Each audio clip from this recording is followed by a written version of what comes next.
All right, guys, what is up? Welcome back to the THPStrength podcast. This is episode 4. On this episode with ISOs with the bros and no hose, we're going to be talking about what we would do differently if we could start over, knowing everything that we know now. We're whatever, 13 to 25, I guess. We'll do that progression. Do you like that butterfly? Caught your attention there. So yeah, if we could start over, what would we do? In terms of training, rehab, everything else. So for some of you guys that are younger or like early on in your journey, this will probably be really helpful for you guys. So these guys are on their first set already. I haven't even freaking started mine of my ISOs. Oh, bro, I am sore as balls after my dunk session. Very not good. Isaiah, you can start first. What would you do differently? I mean, you're the highest jumper in the world. Would you change anything? Yeah. I would definitely change a lot of things. Number one is I wish I would have known about load management from the beginning. I still think it was beneficial that I jumped so frequently, but I would have progressed a lot more quickly from an even younger age if I knew how to train. Even if I knew, actually the first thing, I wish I would have known how important jumping frequently was at an even younger age. Younger age? Because I found that, You don't think you would have been discouraged? Oh, I guess you know now. I guess since you know everything now. So Yeah. you'd have your wisdom at 25 and be patient enough. Well, I don't think I would have been discouraged is the thing. No, I'm saying you have your wisdom of 25. So you're like, Yeah. ha ha ha. Yeah. So I would have, because I learned about how important jumping every day is when I was 16. If I would have known about that at 12, and then... You would have been hooping Nate. Yeah. I mean, that's essentially what Jordan Kilgannon is, though. He started jumping every day when he's like 11, something like that. Yeah, it's interesting because it goes against LTAD. LTAD discourages early event specialization. That's the other thing I was gonna say though, is I would have told myself, but don't still play all the sports you're doing and all that stuff. But just because I was already essentially jumping frequently, but I would have lowered him way more. At a younger age. At a younger age, Instead of skill work? Or you would have done both? Both. I would have still play basketball, football, baseball, try all those sports, just lower him more frequently. Mm-hmm. I think there would have been two benefits to that. I think I would have been more adapted. I think the reason I started getting so much knee pain is because I found out about jumping every day when I was 16, and then my bounce increased so much, my tendons just couldn't handle it. Whereas if it had been if I would have already been jumping that frequently, from before I could generate that much force, you would have been different. Yeah. I think my tendons would have been much more adapted to that. Did you low rim a lot, Austin? Mm-hmm. Here you go. Take the. Oh, you want? Oh. Clip that to yourself. No, my ISO integrity. No, I low rimmed all the time, but I didn't low rim that much. It was probably daily for 30 minutes. I think that's something I would have done differently. I would have jumped way more. I did a bunch of gimmicky workouts too, bird shot. Every single day you low rim for 30 minutes? Yeah. Every single day? I would play basketball, 8-foot rims with my friends and stuff. That's why I'm good. I'm saying strictly dunking. Yeah. At what age? Probably around 12, 13 it started. Whoa. But the thing is, my vert did shoot up, but as I started focusing on basketball and other sports, and I was so obsessed with increasing my vertical, I overtrained all the time. I did every single program, I worked out 2-3 times a day, and then I was very stagnant. So if I could go back and change things, I would definitely have low rim more while I could handle it. Because I didn't start getting knee pain until I was 19. You know what's really interesting? You're one of the most resilient people I met. When I met you, you never had knee pain and stuff, and you started when you were 12. Yeah. Kilgannon also started 11, 12, and he started jumping every day. Mm-hmm. I think there's something to that. If you're athletic and doing stuff every day from a young age, yeah. I think you can adapt early. That tendinopathy starts when you're 14. Really? Yeah. Yeah, I never had any knee pain ever. In women, it's 16, and men, it's 14. That's when it starts presenting. But yeah, I would work out less because I was overworking, and I would just focus on jumping and maxing out what I could while I was healthy. And yeah, like I would have just not done all the gimmicky crap I saw on YouTube.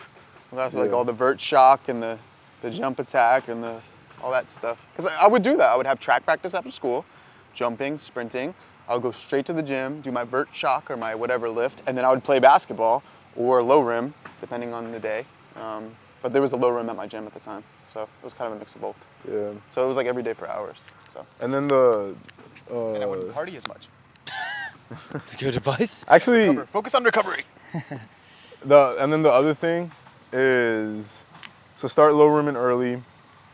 I wish I would have learned just about the science of tendons early. Not even like the protocol, but just understand like how it happens. I think that would have prevented a lot of pain and I mean potentially 2 years of taking steps backwards. And then the last thing is I would have started THP style training way earlier. I mean, I started when I was 20. I think if I would have started at, like 18, because I was jumping every day, like up until I was like 17 and stuff. And I was You're saying like when you got in the weight room, when you hit a plateau. Yeah. I would do the same shit for that. Sorry, same stuff. I would do the same stuff, but obviously, like I guess like knowing what I know now, I would totally do this type of training. That's why when I used to talk to people on calls and they'd be 15 or 16, I was like, I didn't start this until I was about 20. And I gained so much. If you start young with the knowledge and the resilience. This is interesting because my lens is like I did that at 16. I started doing this style of training that I do now. But where I differed than you guys is that I had no low rim volume, like almost none. I probably did it once every like 2 weeks at my cousin's house. Yeah. Low rimming wasn't really like dunking specifically or jumping every day. That was not a thing. That article didn't come out until I was in college. I was in grad school when that came out. Yeah. I think. It was 2015 or 2014? Just Fly Sports one? Mm-hmm. What year I think was it that? was 2014. Or no, 2013. It was 2013. So I didn't read that article until 2014. And at that point I was already doing track and I was just focused on track. So I like didn't really care.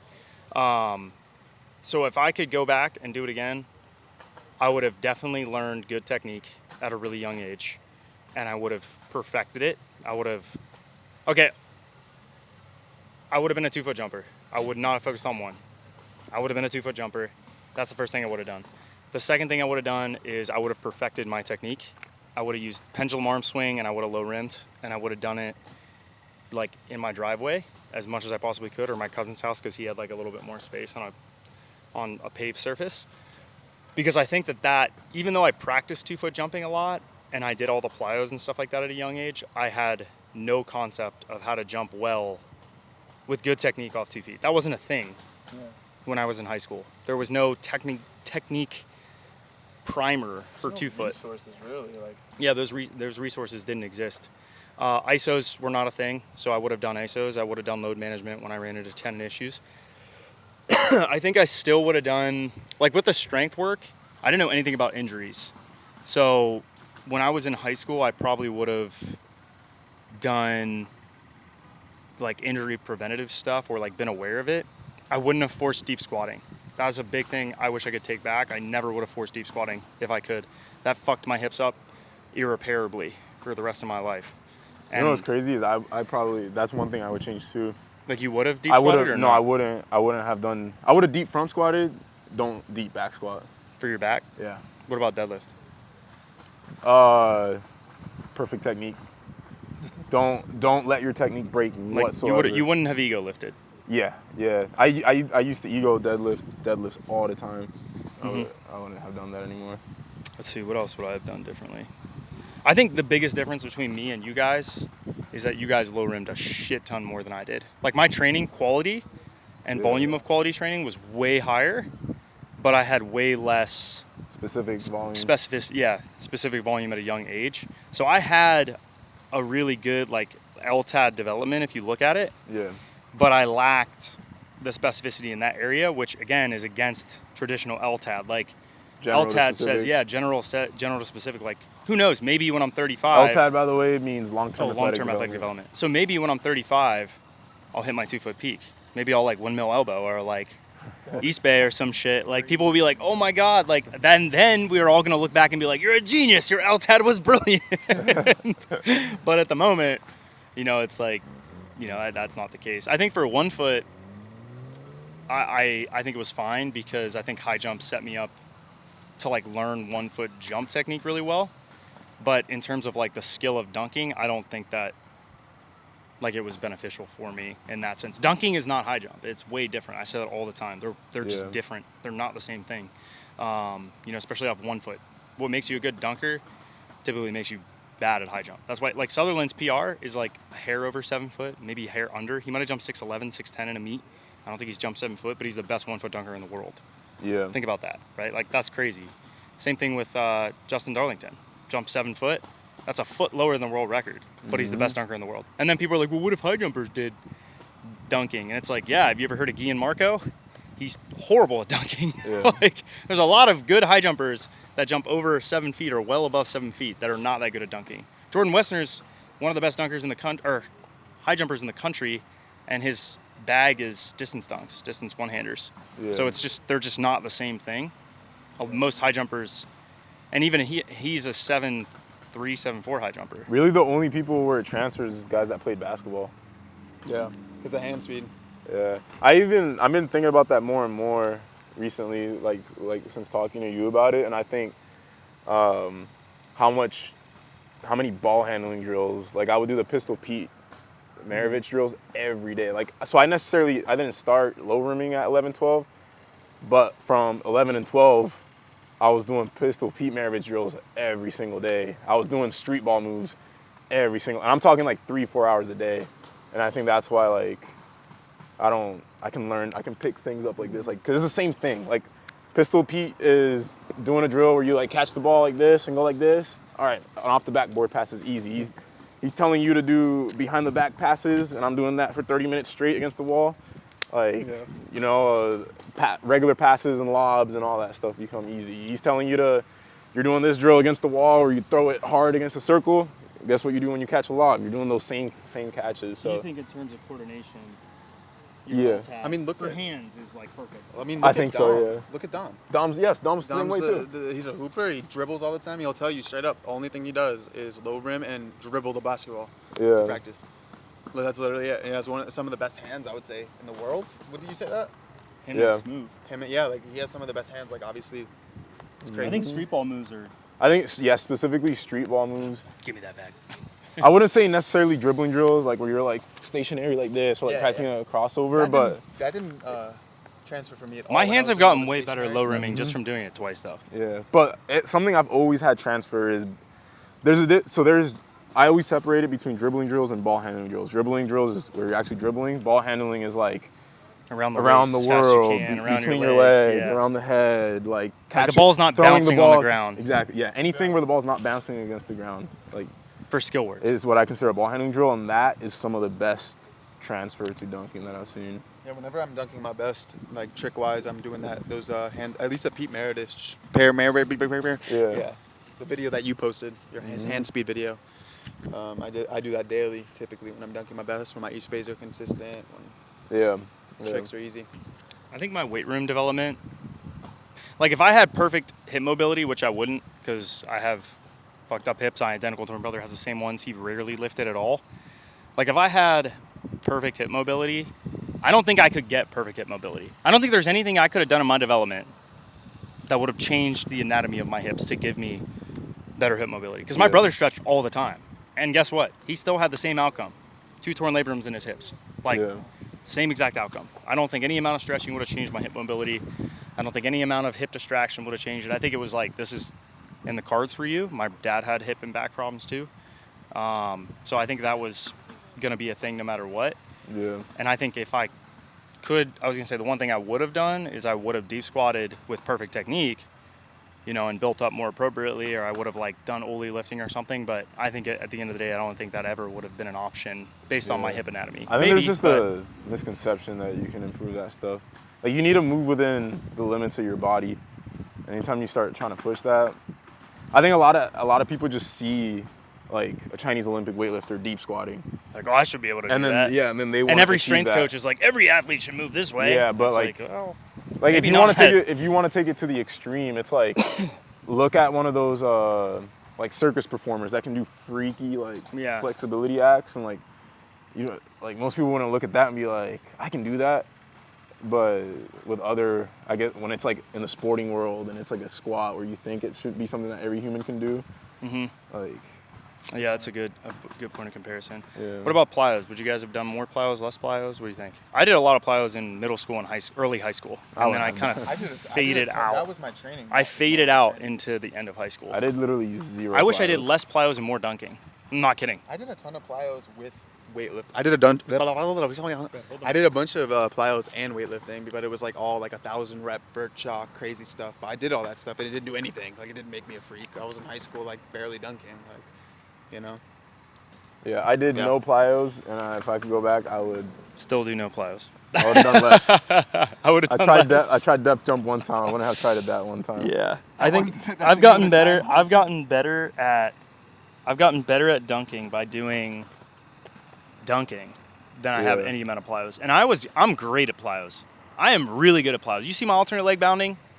Way better than both these guys. You see my single leg hops for distance? Way better than both these guys. You see my triple jump bounds? Way better than these two. Depth jumps, now you're good, but initially my technique was better. I still am teaching Austin how to do them better, and like both of them jump higher than me. So it's like plyometrics are a skill. They're a skill. And guess what? Isaiah's still beaten me in a sprint. He has. Like, he still was faster than me, or he's beaten me at least before. I need a rematch, by the way. Yeah, Austin wants a rematch. I was fat, and I worked a night shift job, and I didn't sleep, and we ran on the track. Yeah, so I'm still kind of like, my lens on plyos is that lower volume and high quality, high intensity is way better than high volume, plyos. And I think like the only case I can make for it is what the Danish and some European guys do in high jump. A lot of guys do that shit. I've just not seen it work. I've not seen it work. Just that's all I can say. I've not had anyone have a good experience with it. I've seen it work for a couple guys across the way, but it's not consistent. It's not something where I'm like, oh, this always works. Whereas I know that getting guys a lot more explosive and stronger and periodizing it with high quality, low volume. Like, I've been thinking about it a lot after our plyometric debate, I guess we'll call it that, and that's the conclusion I came to. Because I would do it, very low volumes, throughout the year. And a lot of guys are like, I want to do plyos, and I'm like, it's not a cheat code. It's not a cheat code, like. Yeah. All right. That's what I said. It was just I think that's it. Anything else we'd add? Would you stretch more? No, I would have stretched less. I only stretch to feel good. Like, I don't think it actually correlates with my vertical. I just feel better and I feel faster when I feel a little looser. I think I would have stretched more just to see if it would have done anything, but I don't think it would have because I've had periods where I stretch more and it still doesn't do anything. I would have iced less. Ice less, done load management. Less rituals. I wouldn't have pushed through so much pain in my low back and shit. I would have listened to my body more. That's something I would have done. I would have listened to my body more. That's a skill, though. That's a skill in itself because only the elite guys know how to listen to their bodies. That's what I was learning, like, from Isaiah, Chris Bell, Kilgannon. Like Kilgannon was telling me, I've said this 1,000 times, it's like the best exercise is rest sometimes. Like, you just have to listen to your body. I mean, it makes sense because the guys who are elite are the ones that have been in the game for the longest. The only way you can be doing something this hard on your body for so long is if you know your body. Yeah. So, like, you can learn. That's why I like talking to, like the older dunkers because, like, even though their training's not perfect, it's interesting to see how they listen to their body. Like, you know what I mean? Like, none of those guys push through insane levels of pain. That's something I would have changed. It's like, it's okay to work through a little bit, but not, if you feel a 7 or an 8, like. Don't push through that, yeah. Somebody would have just told me, like, stop. You gotta train to get rid of knee pain. Like, train to get rid of it. Bro, Some people did. times- Some people did. It's just that you kept jumping. Yeah. Well, the thing is I would rest completely. I would that's have knee different. pain. Like, there was so many wasted training weeks. Like, the amount of times where I rested a full week and then came back feeling good and then the pain came right back. Like, I probably did that like 5-6 times, man. Yeah, Or I that's just took a week off. Yeah, I think that's what I did initially when I got knee pain. I took a week off at a time. Yeah. And I was like, I'll be fine in a week. Did it work? For the first, 5 jumps. Nice. Anyways, yeah, I think that's everything. I think we pretty thoroughly covered all of it. Pretty interesting conversation here. If you guys are looking for training, go to THPStrength.com. This podcast is brought to you by THP Strength, the premier strength performance training for athletes. Best option in the entire world. Yeah. Anything else? Nesquik. It also has an entire jump training course. Oh. So if you're interested in learning about periodization, plyometrics, fundamentals of strength training. How many hours of shit is in there at this point? Uh, I mean, just of the group calls alone, there's like 50 hours worth of content, yeah, Q&As. just in the group calls, yeah. But that stuff is probably like around 10 hours at this point. I think it's more than that. It's probably closer to 20, yeah. A lot of There's a lot of content shit in there. Yeah. Well, thanks for listening, guys. We'll see you tomorrow. Bye, boys. And girls, if you listen to this. All right, let's find out how much my head can handle.